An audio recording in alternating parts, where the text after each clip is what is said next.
Of course, impossible to do justice to Trenna's life in the small time available at a celebration like this. But brace yourself for the whole person next year. I'm about to take you on a remarkable ride spanning 63 and a quarter amazing years. Trenna Helene Secondton was born on the 11th of September 1957 to Jean and Eve Secondton. She had three older siblings, Nancy, Colin and Barbara. Both Trenna's mother and Trenna had Mahney syndrome, a hereditary condition that affects the connective tissue of the body. Because of Mahney's, Trenna's mum passed away when Trenna was just 2 years old. Trenna had no memory of her mother. Trenna's dad Eddie was also unwell, and not long after the death of their mother, the kids were put into the Maughlin Homes, a Methodist home in Vic Park. The home was arranged in cottages, and Trenna wasn't in the same cottage as her siblings. Almost 4 years later, when Trenna was 6, her father passed away, and Trenna became a ward of the state. Trenna told me that for her, Maughlin wasn't a horrible place, though she would add that she really didn't know anything else. And she told me a few pretty horrible stories, but I'm not going to relate them to you now. She told me that one thing that did upset her was that when she and her friends misbehaved, they'd line up to be given the belt. Now, Trenna's grievance with this is that the Aboriginal kids were hit with the buckle end of the belt, whereas she got the other end. And so even at a very early age, she cared about others more than for herself. Before long, Trenna's siblings, who were several years older than her, moved from Maughlin to Craig House, which is a legacy home located on the South Perth Esplanade. Without her siblings around, Trenna declined, and eventually the Craig House rules were bent to allow for an 8-year-old Trenna to move there. One of the regrets that she had was that it meant she had to change from East Vic Park Primary School to Forest Street Primary School in South Perth, and she missed the end of year concert that she'd been practicing for all year because she was going to play that triangle. Totally understandably, Trenna's siblings, who were all teenagers by this stage, didn't play a huge role in her life at that point.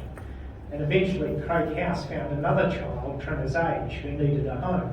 And that girl was Helen Rice, who remained friends with Trenna her whole life.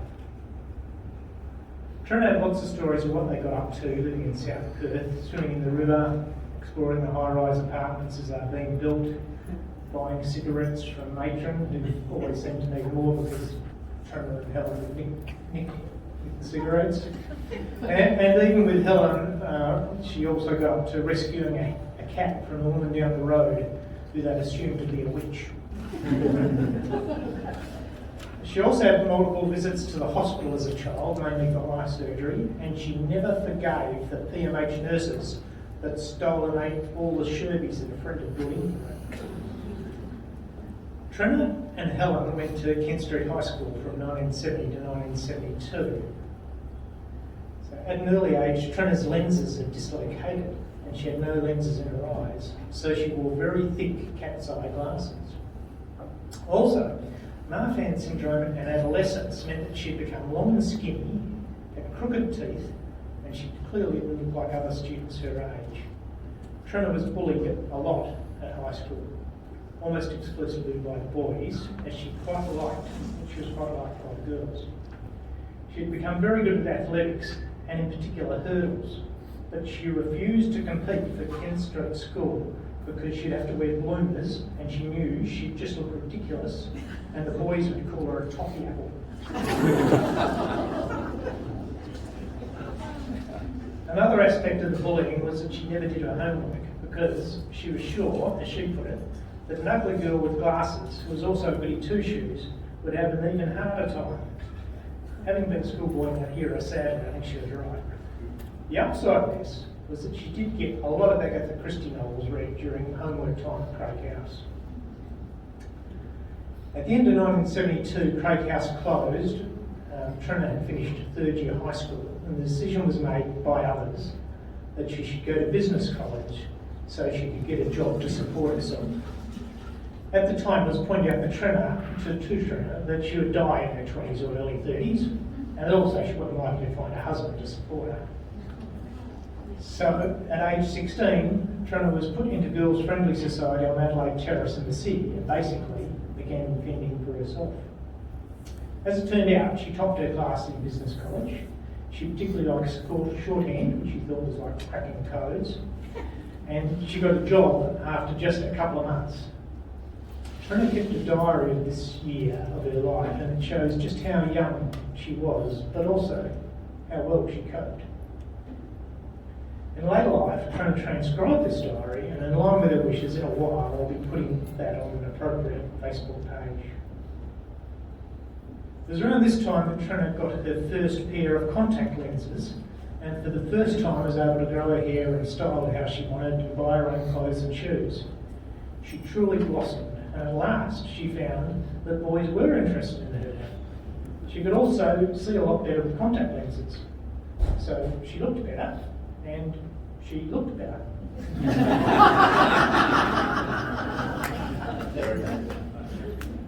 Before long, Trenna's social life began to flourish, and she lived in a large number of share houses in her late teens and all through her 20s. One she remembers fondly was a huge derelict house near the old mill. It had holes in the walls, and they chopped up the garage doors for firewood.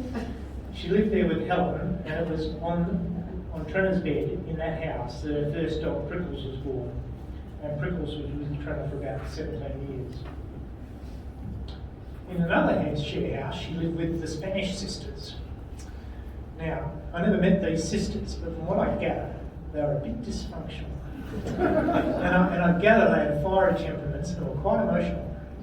One day, when the sisters were having a huge fight, one of them pulled out a gigantic kitchen knife. So Trenna didn't hesitate to jump in between them and somehow managed to defuse the situation. But always a wise one, she moved out of the share house a few days later. As soon as she could, Trenna started going to pubs to see bands and to dance. She struck a friendship with the members of the band McLeod, and the whole band would come over to Trenna's place after the pub closed to smoke, drink, and eat to the wee hours of the morning. Trenna often went to her new job at HPF, having had very little sleep, and then the next day do it all over again. She also loved going to see Dave Holband play and to dance at the White Sands pub. She went to all the right events in the 1970s and 80s, the Parkerville Amphitheatre, the Louvre concert on the Perth Esplanade, free concerts at Cottesloe and Scarborough Beach, and the Australia Day long weekend at Roto. We later realised that I'd been to all these events too, though I never met her there. Came close, probably about 1981 at Rocknest. My friend X, who had been too drunk to find his own tent, had slept outside, right up against someone else's tent. In the morning, he reported that the girl in the tent elbowed him throughout the night, trying to get rid of him. Years later, we realised that was Trenna.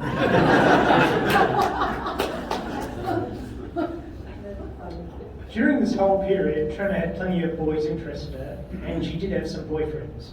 But as she thought she would, like her mother and grandmother, die in her early 30s, she really didn't want to commit to anyone. Around this time, she had gone back to night school and completed mature age TEE and was admitted as a part-time psychology student at UWA. At the time, she was working compulsory overtime at HBF, and the only way to get home to Girraween from evening classes was to catch a taxi. The financial and time constraints were too big and she dropped out. In later life, she went to Curtin and started a business degree, then she changed to social sciences. Again, she stopped that, but later re-enrolled at UWA and completed 2 years worth of French language units. Near the end of this, her heart and eyes were both deteriorating and it was getting physically very hard to cope, but she never stopped loving the French language. My friend Evo also worked at HBF in the IT department. Trenna encouraged him and eventually convinced him to use his skills in America. Now, Trenna would go each Friday night with Evo and other HBF staff to the Sydney Sellers Tavern in the city. Trenna would drink double, triple or even quadruple Tia Marias and Coke. She was friendly with the barman and he would top up her drinks. She'd match Evo and the others drink for drink. It was here where I first met Trenna. But I had a big beard and she didn't like men with beards. And she smoked and I didn't like girls who smoked. So nothing eventuated. When Evo eventually got a job in America, Trenna was invited to the going away party. As luck would have it, a day or two earlier she'd given up smoking. Wow. And I had shaved off my beard. I arrived late as I'd been to an art exhibition opening of a friend, a student I knew, and I'd bought an artwork. Now this made me seem much more bohemian than I actually was. Trenna didn't recognise me when I arrived because I'd shaved off the beard, but she recognised my distinctive t-shirt. She took a punt and nonchalantly said, "Oh, hi Greg." We didn't look back from there, and the very next year in 1989 we were married. The clincher had been when she agreed to go to the Palm Sunday Peace Rally with me in 1988, and afterwards she bought me a Whopper and a $1 Hungry Jack's watch. And she followed it up later that year with a Victor lawnmower, so I was hooked.